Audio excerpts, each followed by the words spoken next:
El nazismo como fascismo auténtico.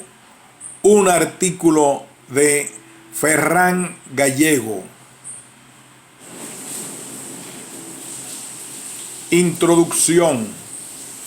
Quisiera plantear aquí algunas consideraciones acerca de la equivalencia entre fascismo y nazismo. Más aún, defender una opción que, a pesar de su apariencia, está alejada de algunas reflexiones muy mecanicistas del antifascismo en su época, en especial las que procedían de la ortodoxia de la Tercera Internacional. Los argumentos son parte de un ensayo mucho más extenso que estoy a punto de concluir, del fascismo al nacionalpopulismo. El discurso de la extrema derecha. Un ensayo que trata de plantear la lógica de esta corriente en el periodo 1870-2000. La hipótesis básica de esta parte del texto, cuyo sentido es hallar la esencia del fascismo a través de sus peripecias históricas concretas, es decir, partir de las diversas manifestaciones o configuraciones estéticas de su ser para rastrear cuál es su material originario, su secuencia ontológica. Es que el nazismo es algo más que la variable alemana del fascismo. Como se sabe, este criterio ha sido negado desde diversos puntos de vista que consideran la particularidad del nazismo arrebatándolo al fascismo genérico. Creo, sin embargo, que afirmar la simple coincidencia del nazismo con el fascismo no es suficiente, por lo menos al hacer del nazismo un caso más de un fenómeno asignado a un tiempo y a un espacio concretos. La afirmación que me parece más acertada es la que profundiza en esta inserción del nazismo en el fascismo, pero haciendo del nazismo el fascismo auténtico. Con ello quiere expresarse que en términos de modelo, pero también en la experiencia vivida socialmente, el nazismo fue la puesta en escena más fiel al texto originario del fascismo. El argumento ideológico fascista nunca se expresó con tanta claridad como al pronunciarse en los espacios de identificación simultáneos de Nuremberg y Auschwitz, verdaderos indicadores de la pertenencia o exclusión absolutas del ser comunitario. Algunas de las afirmaciones que aquí se realizan, en especial las que se refieren a la conexión entre el fascismo y la crisis cultural que desembocará en la Gran Guerra, hallan referencias amplias en el texto. Sin embargo, creo que los elementos que se sitúan aquí tienen una legitimidad reflexiva propia al actuar sobre uno de los aspectos que han estado centrado el debate entre historiadores. El otro debate, el que corresponde a la continuidad o ruptura entre el fascismo clásico y los actuales movimientos de la extrema derecha europea, se ha vuelto con mayor comodidad y frecuencia en los territorios de la ciencia política. No me parece que esta última circunstancia sea la mejor en la medida en que ambas disciplinas solo pueden empobrecerse si actúan por separado, pero es una evidencia de la que hay que tomar nota y salir al paso de los problemas que puede causar, tanto para interpretar la propia naturaleza del fascismo de entreguerras como el carácter de los movimientos nacional populistas de la derecha radical de nuestros días. De momento, propongo solo la reflexión en los términos en que ha interesado a nuestro ámbito, a pesar de considerarlos insuficientes. La norma de la excepción. El fascismo se integrará en una fase de renovación de la vida política europea, de una reconstrucción que rebasa la simple restauración física de una sociedad diezmada económica y demográficamente por las fuerzas destructivas del conflicto bélico. Las divergencias históricas van creando espacios nacionales donde el mismo espíritu alienta concreciones distintas, algo que permitirá a los historiadores fragmentar la experiencia fascista hasta el punto de referirse a la alergia de Francia a este fenómeno, mientras se separa cuidadosamente el nacionalismo alemán del episodio mussoliniano. Resultará demasiado cómodo responder a esa fragmentación con una nueva distinción de campos nacionales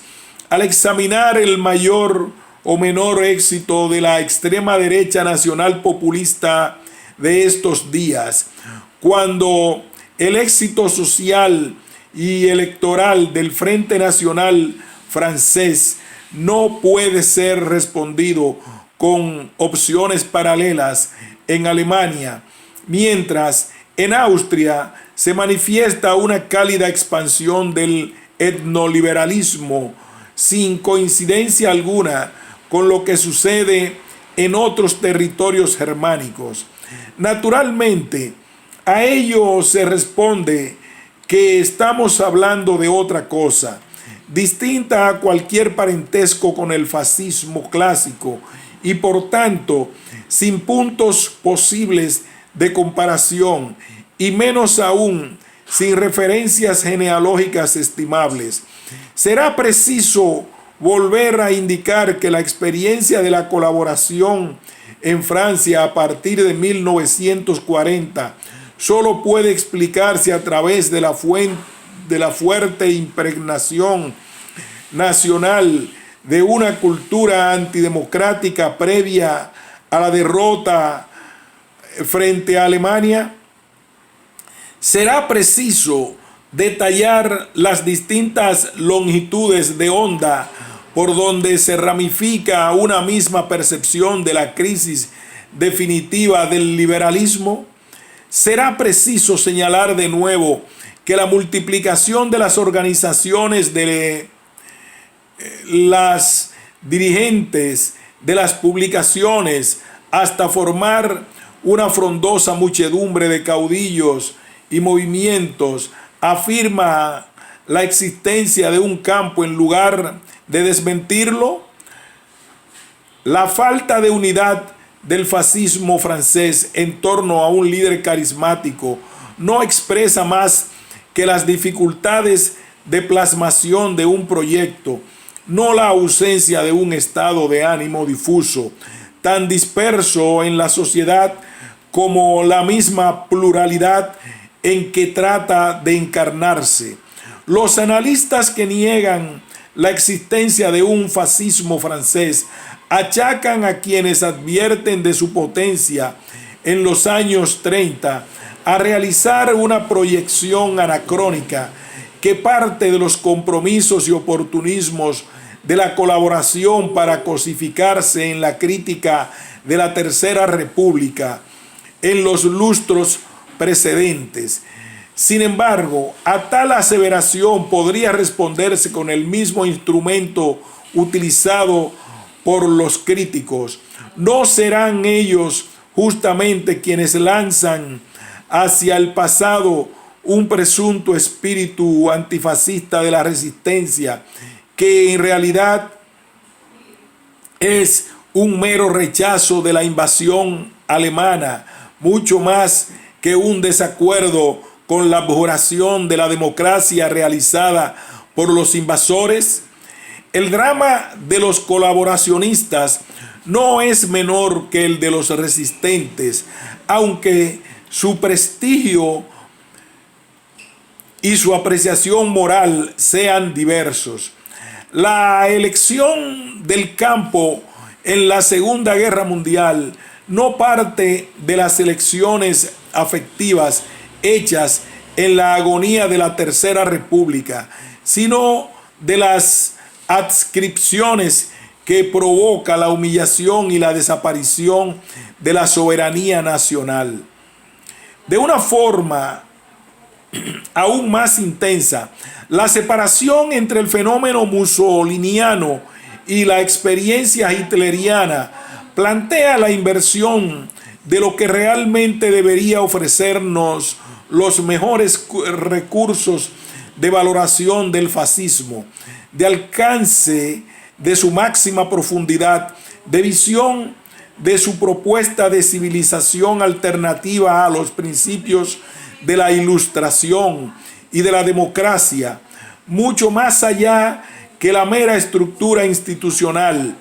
Si el movimiento italiano es capaz de señalizar con bastante precisión los arrabales de la ciudad fascista, el nazismo llega a penetrar en los puntos neurálgicos de su centro urbano.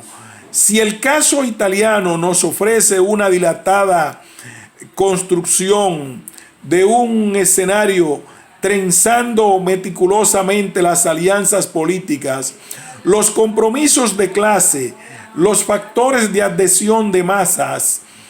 el andamiaje corporativo, el caudillismo y el problema de la relación entre el partido y el gobierno, la fundamentación de un nuevo Estado, los rituales del reconocimiento del pueblo en el discurso nacional populista. Si el movimiento mussoliniano nos acerca con precisión a la orfebrería política del régimen fascista, el nazismo nos proporciona una versión más depurada en todos los sentidos que adquiere esta palabra, incluyendo el siniestro campo de un higienismo que concluye en el exterminio, pues además de implicar la destrucción de las instituciones, el nazismo llega a fabricar, es decir, a completar el destino de un proyecto que consideraba la mutación inversora de los principios de la democracia, no sólo del engranaje de sus procedimientos, de sus fórmulas representativas, de su distribución de derechos, sino del mismo significado de la vida en sociedad. El biologismo político nazi no fue excepción racial del fascismo, sino la dotación de un precepto científico a lo que sin él resultaría una simple opción, una intuición convertida en anhelo colectivo. El racismo podía conectar mejor con las preocupaciones generadas por el mismo trayecto del progreso social, por los conflictos de clase, por la necesidad de interpretar la pobreza, por el deseo de regular las relaciones internas de un mundo complejo, por el ansia de proporcionar soluciones al problema social, contribuyendo a poner orden, a cauterizar las heridas abiertas por el caos de la modernidad a través de las terapias ofrecidas por la ciencia. El nazismo se perfecciona así como un esquema saludable que devuelve la fortaleza a una comunidad aquejada de diversos síntomas de degeneración, cuyos signos más evidentes han sido la derrota, la revolución, la democracia y la crisis de fines de los años 20. Podría creerse que esta identificación del nazismo con el fascismo lleva a una objeción metodológica en su propia formulación. Asignar una carencia al fascismo italiano que resultaría el verdadero fascismo, en lugar de atribuir un exceso al nazismo alemán, que se alejaría de la propuesta fascista precisamente en lo que define al movimiento hitleriano, el racismo y el exterminio. Sin embargo, no se señala aquí que el fascismo italiano se frustrara, no se atreviera o no considerara la posibilidad de ese cumplimiento total, sino que aun cuando no llegara a estar en el proyecto explícito de Mussolini, la coherencia antidemocrática del nazismo es mucho mayor. Se resuelve en un terreno que fija un final de trayecto, no otro camino distinto, no una desviación. Considerar esos rasgos biologistas como una potencia que el fascismo italiano no llegó a considerar, lejos de violentar las intenciones de sus protagonistas,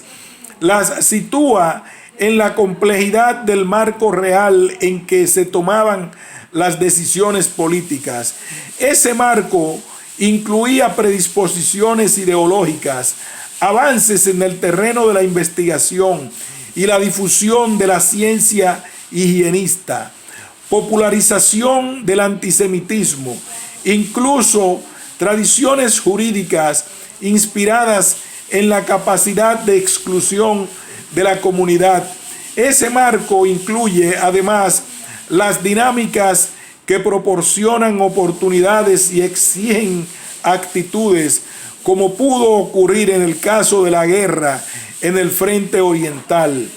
Y por otro lado, cabría advertir de la necesidad de desvelar los elementos raciales que aparecen en un discurso civilizatorio del fascismo mussoliniano o de otros fascismos, tan presentes en la glorificación de una raza, quizás no en un sentido estrictamente biologista, pero sí en una aplicación cultural de superioridad que sirve para señalar los derechos del pueblo italiano sobre los del pueblo abisinio, o del colonialismo español y francés sobre los resistentes rifeños. El nazismo se genera en un marco más poroso a la influencia del biologismo político, en una sociedad más penetrada por la labor de institutos higienistas, en una cultura más contaminada por apreciaciones raciales a la hora de expresar sus temores o sus aspiraciones expansivas, a la hora de distinguir a los amigos y a los enemigos, a la hora de fijar los límites de la comunidad nacional popular. En ese sentido que puede señalarse el carácter de profundización del nazismo en la intimidad del proyecto fascista, por su capacidad, debida a las circunstancias de su ambiente, de expresar toda la potencia del núcleo antidemocrático laboriosamente edificado en la crisis cultural abierta en el último tercio del siglo XIX. Las otras opciones fascistas del período de entreguerras llegaron a admitir una profusión de factores racistas que no llegaron a constituirse en generalidad del movimiento. Muchas veces canalizaron resonancias de un prejuicio arcaico, como el que podía manifestarse en algunos momentos del antisemitismo, tan frecuente en la extrema derecha balcánica y nada ausente de una normalidad ideológica en el fascismo latino. vinculada a la hegemonía del catolicismo y a la inserción cómoda de un antijudaísmo tradicionalista en las propuestas de una restauración integrista. Sin embargo, en la obra de autores franceses del siglo XIX, como el propio Taine, no se oculta una formalización racial del concepto de cultura como criterio de selección y de jerarquización de las civilizaciones.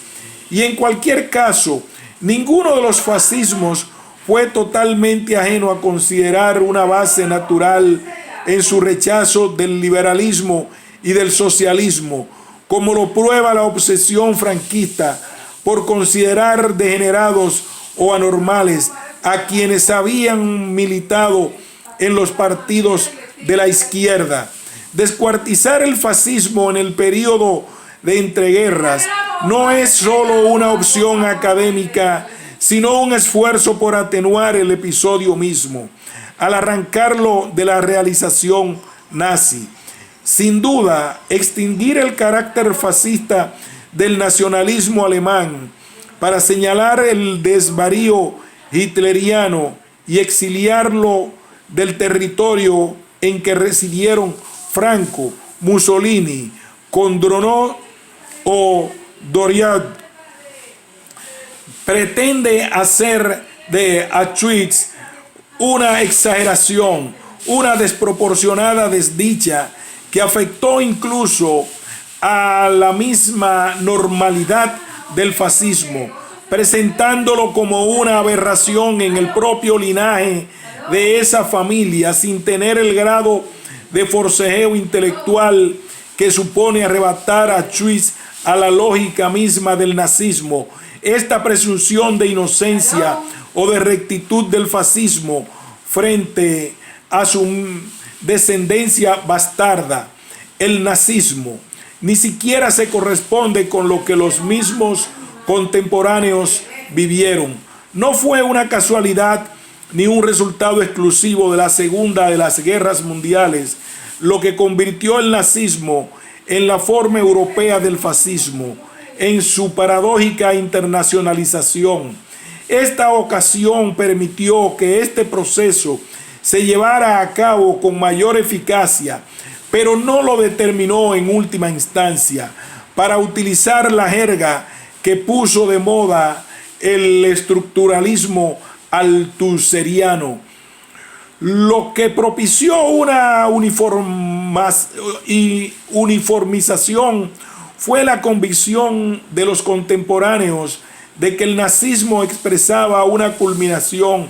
incluso en su carencia de escrúpulos a la hora de emprender un conflicto bélico, algo en lo que Italia, que se había mantenido en una posición más prudente. Para los fascistas de los años 40, la Alemania nazi pasó a ocupar el relevo de la Italia mussoliniana, y lo hizo porque en la propia dinámica ideológica del fascismo, la voluntad de poder manifestada por los actos creativos del Estado hitleriano era consecuente con la verdad última del fascismo. Se correspondían con la necesidad del ser fascista. Lo cumplían tan intensa y extensamente como el jacobinismo podía realizar a fondo los ideales de la revolución democrática, es decir, según las condiciones concretas de la época. El intento de apartar el nazismo del fascismo procede de un largo esfuerzo intelectual para expulsar el fascismo de la experiencia cultural europea, algo que tiene que empezar precisamente por el abordaje a lo que se presenta como excepcional, ruidosamente, espectacularmente en campañas de medios de comunicación de masas destinadas a convertir la masacre centroeuropea como algo que afectó solamente o principalmente a la minoría judía. Eso, como veremos, no solo desnaturaliza la esencia del nazismo, reduciendo su proyecto racial al tema sin duda crucial y específico del antisemitismo, sirve además para desalojar el nazismo de cualquier otro episodio de la extrema derecha europea que no se haya definido su antisemitismo en los términos esencialistas y biologistas en que lo hizo en nacionalsocialismo, olvidando aquellos aspectos raciales presentes en otros modelos fascistas a los que ya nos hemos referido. Por otro lado, esa estrategia interpretativa quiere establecer una aceptación del fascismo alejado del racismo y por tanto reducido a una posición autoritaria extrema que se definirá en términos de un control social ejercido en el marco de una negación de los derechos declarados por el liberalismo. El fascismo aparecería así más como una simple reacción frente a la democracia en términos procedimentales que como un proyecto de fabricación de un escenario social completo, como una cultura fundacional de la sociedad moderna, como una alternativa a las propuestas de cohesión y legitimación planteadas por los principios del 89. El fascismo podría definirse como una abjuración más que como un dogma, como un descreimiento más que como una fe, procediendo de las dificultades morales para hacer encajar un fascismo en la lógica de la modernidad, en la dinámica aceptable de una equivalencia entre modernización y democracia. Esa posición acaba decretando que nunca entendamos las verdaderas razones que hicieron apasionante el fascismo para muchos y de suma funcionalidad para quienes mejor observaron sus factores positivos. Su íntima relación con el proyecto de una sociedad que fuera al mismo tiempo moderna y antidemocrática y que desde luego no fuera un simple estado de excepción destinado a concentrar los mecanismos de control social en un régimen autoritario transitorio hasta que se resolviera la aniquilación de los elementos turbadores de la democracia. Fue, por el contrario, una opción aceptada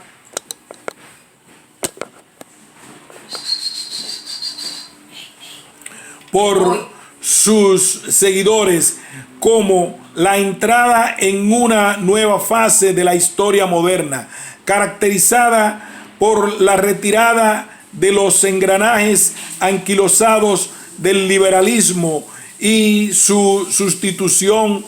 por el ensamblaje más seguro y homogéneo de la comunidad nacional